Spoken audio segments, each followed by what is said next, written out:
ప్రస్తుతం మనం గోదావరి నదీ పరివాహక ప్రాంతమైనటువంటి వేలువేరుపాడు మండలం రుద్రంకోట అనేటువంటి ఒక గ్రామంలో ఉన్నాం. ఇది పోలవరం ప్రాజెక్టు కనుక పూర్తయితే పోలవరం ముంపు గ్రామాల కిందకి ఈ గ్రామం కూడా వస్తుంది. అయితే ఇప్పుడు పోలవరం నిర్వాసితులు ఎవరైతే ఉన్నారో వారికి కూటమి ప్రభుత్వం సంక్రాంతి కానుకగా R&R ప్యాకేజీ కింద నష్టపరిహారాన్ని చెల్లించినటువంటి నేపథ్యంలో అసలు ఈ రుద్రంకోట గ్రామంలో ఉన్నటువంటి ఎంతమంది నిర్వాసితులకి ఈ R&R ప్యాకేజ్ పడింది, ఈ R&R ప్యాకేజ్ పట్ల వారు సంతోషంగా ఉన్నారా లేదా, వారికి న్యాయం జరిగిందని వారు భావిస్తున్నారా లేదా అనేది మనం పూర్తి స్థాయిలో తెలుసుకునేటువంటి ప్రయత్నం అయితే చేద్దాం. ప్రస్తుతం మనం గోదావరి నదీ పరివాహక ప్రాంతం, దీన్ని ఆనుకొని ఈ రుద్రంకోట విలేజ్ కూడా ఉంటుంది. ఈ రుద్రంకోట విలేజ్లోకి వెళ్ళి అసలు అక్కడ ఎంతమంది లబ్ధిదారులు ఉన్నారు, అలాగే ఆ లబ్ధిదారులు సంతోషంగా ఉన్నారా లేదా అనేది కూడా మనం తెలుసుకునేటువంటి ప్రయత్నం అయితే చేద్దామండి. అమ్మ, మీ పేరేంటి? నాగమనండి. ఏ ఏ గ్రామం మీది? రుద్రంకోట గ్రామం. ఓకే, రుద్రంకోట గ్రామం ఇప్పుడు గోదావరి నదికి ఒడ్డున ఉంటుంది. మీకు ఇప్పుడు పోలవరం నిర్వాసితులకి చంద్రబాబు గారు R&R ప్యాకేజ్ కింద నష్టపరిహారం అందజేస్తూ ఉన్నారు. మీకు అందిందా? అందిందండి. ఎంత వచ్చింది? 6,80,000 వచ్చినాయి. 6,80,000 వచ్చిందా? మీరు ఊహించారా అసలు డబ్బులు పడతాయని? ఊహించలేదండి, ఊహించలేదు. ఓకే, ఎలా ఉంది ఇప్పుడు మరి మీకు? చాలా సంతోషంగా ఉంది. ఓకే, అంటే గతంలో కూడా మీకు భూమి ఉంటే ఆ భూమికి నష్టపరిహారంగా 2017లో చంద్రబాబు గారు నష్టపరిహారం అందజేశారు. అలాగే ఇప్పుడు 2025లో కూడా చంద్రబాబు గారే మీకు నష్టపరిహారం ఇచ్చారు. ఏమనిపిస్తుంది మీకు? చాలా సంతోషం అనిపిస్తుంది. కానీ మా కష్టాలకి మాత్రానికి ఇయ్యటం మాకు మేలు జరిగింది. న్యాయం జరిగిందని భావిస్తున్నారా? భావిస్తున్నాం అండి. అంటే 2017 అనుకోలేదు ఇంత తొందరగా అసలు కన్ఫామ్ అయింది అనుకోలేదు, కానీ అయింది. చాలా సంతోషంగా. అంటే పండగ ముందు మీ అకౌంట్ లో డబ్బులు పడ్డాయి. ఏం చేయబోతున్నారు ఆ డబ్బుల్ని? ఇక ఆ డబ్బుల్ని ఏదో ఒక రకంగా ఉపయోగించుకుంటాం. సరే, 2019లో ఇప్పుడు పోలవరం నిర్వాసితులు ఎవరైతే ఉన్నారో వారికి గత ప్రభుత్వం కేటాయించిన దానికంటే కూడా నేను ఎక్కువగా కల్పిస్తానని జగన్మోహన్ రెడ్డి వాగ్దానం చేశారు. నిలబెట్టుకున్నారా మరి? నిలబెట్టుకోలేదండి, నిలబెట్టుకోలే. ఓకే, ఇప్పుడు మీది గోదావరి ఒడ్డున ఉంటుంది కదా, మీకు వరదలు వచ్చినప్పుడల్లా మీరు ఇబ్బంది పడట్లేదా? చాలా పడుతున్నామండి. అసలు ఈ ఇబ్బంది అసలు ఇంకెక్కడ పడతారో లేదు, మేమైతే ఇబ్బంది పడుతున్నాం. ఆ గుట్టకెళ్ళినప్పుడల్లా మా బాధలు భగవంతుడే చూస్తుండవు. అంత బాధగా ఉందండి మా బాధలు. నిజంగా ఈ కోట మేము వచ్చినాక మాకు బాధలు తీర్చేసింది. చాలా సంతోషంగా ఉంది. ఓకే, మీకు వరద వచ్చినప్పుడల్లా జగన్మోహన్ రెడ్డి గారి ప్రభుత్వంలో మీకు పునరావాస కాలనీలు ఏర్పాటు చేస్తానని మాట ఇచ్చారు కదా, మరి పునరావాస కేంద్రాలు లేవా మీకు ఇప్పుడు? లేవండి. ఓకే ఓకే అమ్మ. ఓకే, ఏం పేరండి మీది? కొటారి రామారావు అండి. ఏ గ్రామం మీది? రుద్రంకోట గ్రామం, ఏలేరుపాడు మండలం, ఏలూరు జిల్లా. ఇప్పుడు పోలవరం నిర్వాసితులకి చంద్రబాబు గారు R&R ప్యాకేజీ కింద నష్టపరిహారాన్ని అందజేశారు. వచ్చిందా మీకు? వచ్చిందండి. 6,36,000 వచ్చింది. నేను అక్కడ సైట్కి పెట్టాను. 5 సెంట్లు స్థలం ఇచ్చి చూపెట్టారు. ప్లస్ 2,85,000 మనకు కొట్టారు ఆల్రెడీ. అది గ్రేట్. గవర్నమెంట్ అంటే బేసి మట్టం, లెంటల్ లెవెల్, అది స్లాబ్ లెవెల్ అని కొడతారు. అలా కొట్టకుండా డైరెక్ట్గా మనకు 2,85,000 కొట్టారంటే యాడ్షాప్ సంతోషిస్తున్నాం మేము. ఎందుకంటే డైరెక్ట్ మన ఇష్టం వచ్చినట్టు కట్టుకోవచ్చు. దానికైతే నేను యాడ్షాప్ చెప్పింది దానికి. ఓకే, మరి ఎందుకంటే చంద్రబాబు గారి నిర్ణయం పట్ల మీకు న్యాయం జరిగినట్లేనా? 100కి 105% జరిగిందండి ఆనందం. ఓకే ఓకే ఓకే, అంటే సంక్రాంతి పండుగ మరి 5 రోజుల్లో శుక్రవారం రోజున డబ్బులు కొడతాం అంటే మామూలు విషయం కాదు. అసలు మామూలు ఆనందంగా శుక్రవారం రోజు డబ్బులు ఎవరు కష్టపడ్డోడు కొనా ఒక 500 కష్టపడ్డోడికి డబ్బులు ఇద్దామంటే ఎవరు అలాంటి డబ్బులు కొని మన శుక్రవారం రోజున 10 గంటలకు స్టార్ట్ అయిందండి. 5:30 వరకు కొడతనే ఉన్నారు. పడ్డాయి. చాలా ఆనందంగా ఉంది మాకు.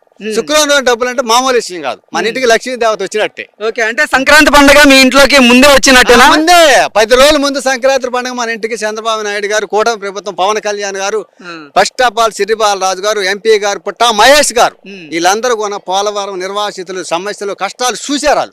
మా చంద్రబాబు నాయుడు అధికారం లేనప్పుడు బురదలో తిరిగాడు. ఇక్కడ ఏలేరుపాడు మండలం వచ్చి బురదలో తిరిగి వీళ్ళ కష్టాలు నేను తీర్చాలి, నన్ను గెలిపించండి, నేను తీరుస్తాను, పేదల కష్టాలు నేను చూస్తున్నా, ఈ బురదలో వీళ్ళు అట్ట దోమల్లో ఆడోళ్ళు అండి గుట్ట మీదకి పోతే బాత్రూమ్ వాళ్ళకి పోయే పరిస్థితి లేదు. గుట్ల మీద మగవాళ్ళు తిరుగుతున్నారు. అలాంటి పరిస్థితిలో ఉన్న ఆడవాళ్ళు డేరాలు కట్టుకొని బరకాలు కట్టుకొని నానా ఇబ్బంది పడ్డారు.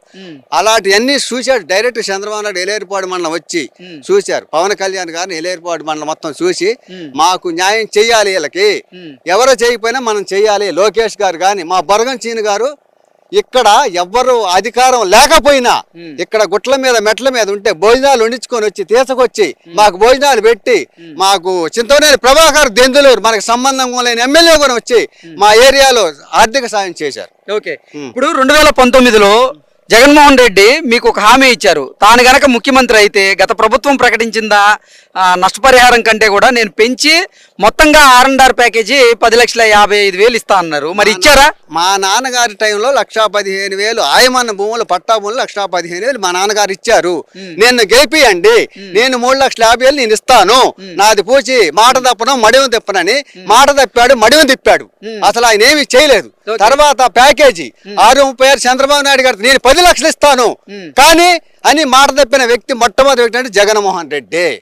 అసలు ఆయన అన్నది ఏది చేయలేదు. ఓకే, ఏమీ చేయలేదు ఆయన. మరి మీరు ఎప్పుడు అధికారులను కానీ అలాగే జగన్మోహన్ రెడ్డికి సంబంధించినటువంటి ఆ పార్టీ ఎమ్మెల్యేలు ఎప్పుడు ప్రశ్నించేటువంటి ప్రయత్నం చేయలేదా? ఇక్కడికి అధికారులు వచ్చారు, మినిస్టర్లు వచ్చారు, అడిగితే జగన్మోహన్ రెడ్డి గారి దగ్గర ప్రభుత్వం దగ్గర డబ్బులు లేవు, మేమేం చేసామని ఆడి ప్రభుత్వంలో వాళ్ళు చెప్పారండి.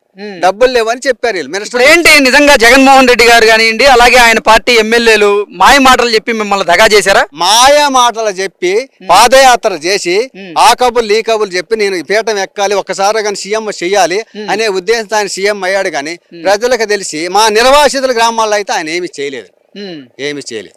ఓకే, అంటే పునరావాస కాలనీలు కూడా ఏర్పాటు చేయలేదు అసలు ఆయన. పునరావాస కాలం టీడీపీ చంద్రబాబు నాయుడు గారు ఉమ్మడి ఆంధ్రప్రదేశ్లో గెలిచినప్పుడు కట్టినవి తప్పితే ఈయన రంగులేమో నేసిండేమో కానీ ఈయన వచ్చాక ఏం చేయి పాడుబాటు ఇయ్యాలి పోయిన అట్టంలో పోలవరం ప్రాజెక్టులో కూడా కుప్పగూలిపోయి ఏం చేసినట్టు మిగిలిపోయిన ఇయ్యాల డెవలప్ అయినాయి. కానీ ఆ 5 సంవత్సరాల్లో డెవలప్మెంట్ అనేది లేదు. తాడువాయి గ్రామం తాడువాయి మండలంలో చల్లవారిగూడెం గ్రామంలో అక్కడ మా కాలనీలు ఇచ్చారండి. ఆ రోజు చంద్రబాబు నాయుడు కట్టిన కాలనీలు అదే రకంగా అట్లే ఉన్నాయి. ఈ 5 సంవత్సరాలు డెవలప్మెంట్ అనేది ఏమీ లేదు, అక్కడ ఏమీ లేదు. ఇయ్యాలి ఇప్పుడు మళ్ళీ చంద్రబాబు నాయుడు వచ్చాక మాకు డబ్బులు కొట్టి కాంట్రాక్టర్లకు కూడా డబ్బులు ఇప్పుడు నేను కొడతాను, మీరు డెవలప్ చేయండి, ఇల్లు మొత్తం డెవలప్ చేసి కట్టండి అని ఆయన డబ్బులు ఇప్పుడు కూడా కొడతానని డైరెక్ట్ చెప్పారండి ఆయన టైంలో ఏమి జరగలేదు అసలు. ఓకే, ఇప్పుడు చంద్రబాబు గారు మీకు డైరెక్ట్ గా డబ్బులు అకౌంట్ లో వేసేసారు, మీరు సంతోషంగా ఉన్నారు అయితే? ఆనందం ఊహించలా. పోలవరం మొన్న సోమవారం వచ్చారండి, ఒక రోజున చంద్రబాబు నాయుడు వచ్చారు, ఆనందంతో జనం ప్రజలందరూ చూశారు. ఆయనకి ఎవరికి తెలియదు అసలు. వచ్చారు, ఏమి చెప్పలేదు, ఏమి జరిగిద్దో ఏంటో అని వచ్చారు కదా, ఏదో ఒకటి చెప్తారు, పోలవరం నిర్వాసితులు డబ్బులు కొడతామని అనుకుని అలా చూస్తే వాట్సాప్లలో పడితే పడవని అనుమానంతో వ్యక్తం చేశారు. అలాంటి వాళ్ళు కలలో కూడా ఊహించలే మేము. కానీ కూటమి ప్రభుత్వం ఇంత 6 నెలల్లో డబ్బులు కొడతాయంటే అసలు ఊహించలేదు. జనం అందరూ షాక్. అసలు ఆనందం సంక్రాంతి పండుగ ముందు కొడతామంటే మామూలు విషయం కాదు అసలు. అసలు ఆనందాన్ని చెప్పుకోలేమన్నమాట. తీరదగా పిల్లలకి ఇప్పుడు పేదోళ్ళు ఉంటారండి, ఉన్నోడు ఉంటారు, లేను. ఇప్పుడు ఉన్నోడు బట్టలు కొనుక్కోడు, పేదోడు కొనుక్కొని కడుతున్న బట్టలు ఇవాళ బట్టలను సరే ఫోనాను ఇంకోటి కొనుక్కొని చాలా ఆనందంగా హ్యాపీ ఫీల్ అవుతున్నారు. నెక్స్ట్ మళ్ళీ ఈ ప్రభుత్వం కాదు, భవిష్యత్తులో ఎప్పుడు కూటమి ప్రభుత్వమే కొనసాగాలని ఆంధ్రప్రదేశ్లో మేము కోరుకుంటున్నాం. సూపర్. భవిష్యత్తులో అమ్మా ఏం పేరమ్మా? మెండం సోరమ్మ అండి. ఏ గ్రామం మీది? కాలనీ అండి, ఇది Rudramkota colony. Rudramkota colony. Okay, Polavaram ముంపు ప్రాంతాల్లో రుద్రంకోట కూడా ఉంది కదా. ఇప్పుడు రుద్రంకోట నిర్వాసితుల కోసం చంద్రబాబు గారు R&R ప్యాకేజీ కింద నష్టపరిహారం ఇచ్చారు, అందిందా? అందిందండి. ఎంత వచ్చింది? 6,86,000 వచ్చిందండి. 6,86,000 వచ్చిందా? మీరు ఊహించారా అసలు వస్తాయని? లేదండి, ఊహించలే. అసలు ఊహించినట్టు వచ్చినాయనే ఇప్పుడు మా ఆనందం చెప్తే తీరకుండా ఉంది. అసలు యమా సంతోషంగా ఉన్నాం. అసలు మాకు చంద్రబాబు చేసిన మేలు, మా ముఖ్యమంత్రి చేసిన మేలు అసలు జీవితంలో ఎవరైనా చేతలో చేయరో కూడా మాకు తెలియదు. అంత చక్కడ మేలు చేసిండు. ఓకే, 2019లో జగన్మోహన్ రెడ్డి నేను గనక ముఖ్యమంత్రిగా గెలిస్తే, నేను ముఖ్యమంత్రి అయితే మీకు గత ప్రభుత్వం కేటాయించిన దానికంటే కూడా ఎక్కువగా కలిపి R&R కింద 10,50,000 ఇస్తా అన్నారు, ఇచ్చారా? ఇవ్వలేదండి. ఇత్తనని అన్నారు. అన్న తర్వాత ఈ రుద్రంగోడ గ్రామానికి అయితే పడలేదండి. పడలే. 10,50,000 నేను ఇస్తా అని చెప్పారు, వాగ్దానం చేశారు. కానీ పడలేదు, ముఖ్య ప్రాంతాలకు ఎవరికి పడలేదు. కానీ ఈ ముఖ్యమంత్రి మాత్రమే మాకు న్యాయం చేసిండు. మా చంద్రబాబు నాయుడు, మా అన్నయ్య మాత్రమే మాకు న్యాయం చేసిండు. ఓకే అంతే. ఓకే, మీకు ఇప్పుడు రుద్రంకోట గ్రామం అనేది గోదావరి గట్టునుంది. అవునండి. గోదావరి పొంగినప్పుడల్లా సరే ఈ రుద్రంకోట మునిగిపోతూ ఉంటది. 2022లో వచ్చినటువంటి వరదలకి మీరు ఇబ్బంది పడలేదా? ఇబ్బంది పడ్డమండి. అప్పుడు మీకు పునరావాస కాలనీలు ఏర్పాటు చేస్తా అని జగన్మోహన్ రెడ్డి మాట ఇచ్చారు, మరి ఏర్పాటు చేశారా? చేయలేదు అట్లా. అప్పుడు గుట్ట మీదే ఉన్నామండి. అప్పుడైతే గుట్ట మీదే ఉన్నాం. ఓకే, ఇప్పుడు చంద్రబాబు గారి నిర్ణయం పట్ల మీకైతే న్యాయం జరిగిందా? న్యాయం జరిగిందండి. న్యాయం అంటే ఫుల్ న్యాయం జరిగింది. ఓకే. ఓకేనండి.